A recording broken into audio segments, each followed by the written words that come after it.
Hi everyone and welcome back to my channel. In today's video I'm sharing with you all my recipe for a cheesy, delicious and oh so gooey pepper roti. You guys are going to love this one. So let's jump straight into the recipe. Let me show you how easy it is to make. Let's start with making our seasoning mixture. So I have scotch bonnet, garlic, bandania or culantro leaves and pimento peppers. We're going to place all of them into our food processor and just pulse it until it's coarse. Once it's finished, this is what it would look like.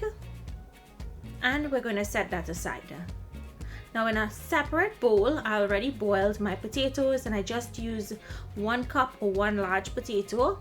And I'm going to smash that. Make sure I'm boiling the potatoes in salted water.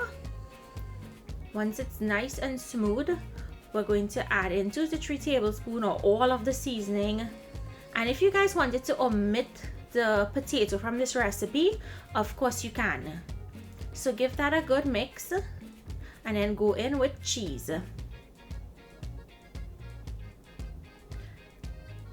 Add in a dusting of geera or roasted cumin powder and mix that in along with some carrots. Some people like adding sweet peppers and other veggies. Feel free to add what you want. This is how I like to make my pepper roti. And once it's finished, you finish mixing it, set it aside. Now for this recipe, you need 4 paratha loyas. It makes 2 16-inch rotis. You can find a recipe for the paratha loyas on my channel. I would list it or link it in the description box for you.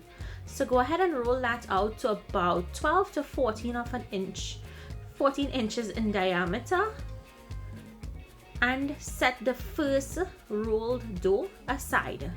Then you're going to roll out your second piece. We need 2 sides to make a pepper roti. So I'm going to open out the second dough ball and I'm going to add in a handful of cheese.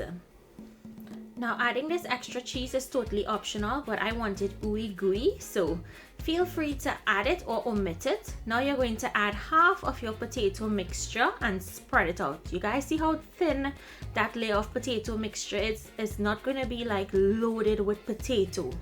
So now you're going to top it with some more cheese. And guys, before you add your potato mixture, taste it, and if you want more pepper in that potato mixture, add some more pepper. Now add in the top layer of the pepper roti, which was the first layer we rolled out. And what you want to do is start pressing down to get rid of any air that's inside there. So press down really well and then press the ends to make sure it's sealed properly. You'll notice I'm not using any additional dry flour. If you do, it prevents it from sticking. We're going to butter our tawa or griddle, and I'm using golden ray here. You can use regular butter or oil. Golden ray is traditionally used, but if you don't like using golden ray, omit it. Place your pepper roti onto your tawa on a medium-low heat, guys. You want it to take its time and cook on the first side. And my tower is 16 inches, so you guys see it fit almost the entire tower. Once it starts to get a light brown color, be careful and give it a flip.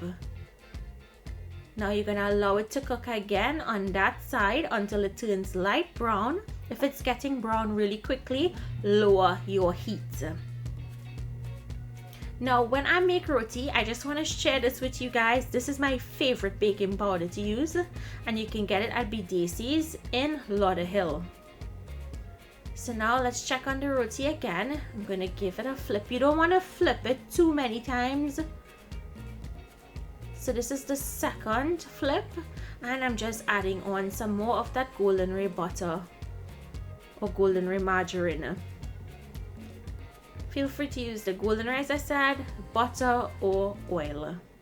And if you didn't want to add any of that, of course you can omit it.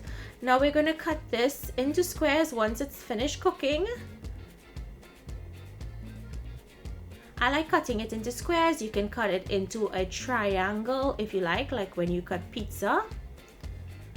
And set them aside. Now what I'm going to do is set the pieces that are cooked really well and nice and crispy, but some of the pieces, the ends needed a little more cooking, so I'm leaving those a little longer on the tower until they're nice and crisp.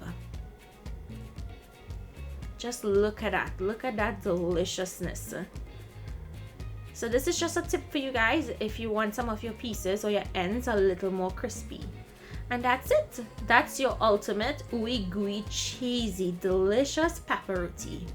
I hope you guys enjoyed today's recipe. Comment down below, let me know what you think. Thank you all so much for watching. Do remember to like, share, and subscribe, and I will see you all in my next video. Please continue to stay safe, guys.